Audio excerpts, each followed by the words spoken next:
দুই প্রকার ব্যক্তিকে কুরবানির গোশত দিলে সোয়াবের পরিবর্তে আর গুনাহ হবে। নবীজি সাল্লাল্লাহু আলাইহি ওয়াসাল্লাম কঠোরভাবে নিষেধ করেছেন এই দুই ব্যক্তিকে কুরবানির গোশত দেওয়ার জন্য, অথচ আমরা এদেরকে দিতে খুব বেশি আনন্দ ফিল করি এবং সোয়াব মনে করে তাদেরকে দেই। নবীজি সাল্লাল্লাহু আলাইহি ওয়াসাল্লাম নিষেধ করেছেন, বুখারী, মুসলিম এবং সিয়াসিত্তার অধিকাংশ কিতাবের মধ্যে এই হাদিসগুলো বর্ণনা করা হয়েছে, কিন্তু অধিকাংশ মানুষ আমরা জানি না এবং অনেকে জেনেও না জানার ভান করে বসে থাকি আমরা। হযরত আলী রাদিয়াল্লাহু তাআলা আনহু বলছেন, নবীজি সাল্লাল্লাহু আলাইহি ওয়াসাল্লাম বলছেন, তোমরা প্রথম নম্বরে কোনো কসাইকে মজুরি হিসাবে গোশত দিবে না। কসাইকে মজুরি হিসাবে গোশত দিলে আপনার সোয়াব তো হবেই না এবং গুনাহ হবে এবং কুরবানি বাতিল হয়ে যাওয়ার সম্ভাবনা আছে। কেন? কারণ আপনি কসাইকে নিযুক্ত করেছেন, আপনি অবশ্যই কসাইকে পারিশ্রমিক দিবেন, তবে গোশত নয়। আপনি যেই পশুটা কুরবানি দিয়েছেন এই পশু থেকে আপনি মজুরি হিসাবে সেই কসাইকে দিবেন, এটা নবীজি সাল্লাল্লাহু আলাইহি ওয়াসাল্লাম কঠোরভাবে নিষেধ করেছেন। আপনি কসাইকে নিযুক্ত করার পূর্বে তার সাথে আপনাকে চুক্তি করতে হবে, আপনি অবশ্যই তাকে পারিশ্রমিক দিবেন, তাকে ঠকাবেন না, কোনোভাবেই নয়। এবং নবীজি তো মজুরিদেরকে বলেছেন যে তার গায়ের ঘাম শুকিয়ে যাওয়ার আগে তার পাওনাটাকে বুঝিয়ে দাও।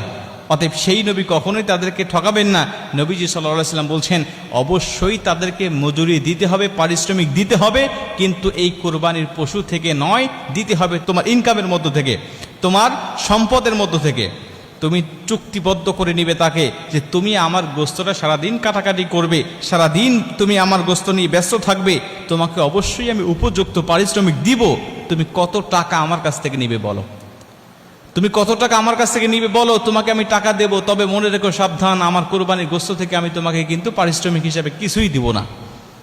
এরপরে আপনি তাকে উপযুক্ত পারিশ্রমিকটা বুঝিয়ে দেওয়ার পরে আপনি অন্য 10 জনকে যে পরিমাণ গোশত দেন বা যে নিয়তে আপনি গোশত দেন, আপনি তাকে ঠিক সেইভাবেই আপনি তাকে কিছু দিয়ে দেন পারিশ্রমিক দেওয়ার পরে। কিন্তু আপনি গোশতকে পারিশ্রমিক হিসাবে দিয়ে দিলেন বা ওই আপনি মূল্য কম দিলেন যে আমি তো তাকে কিছু গোশত দিবই, অতএব মূল্য কম দিচ্ছি, তাহলে আপনার সওয়াব হবে না।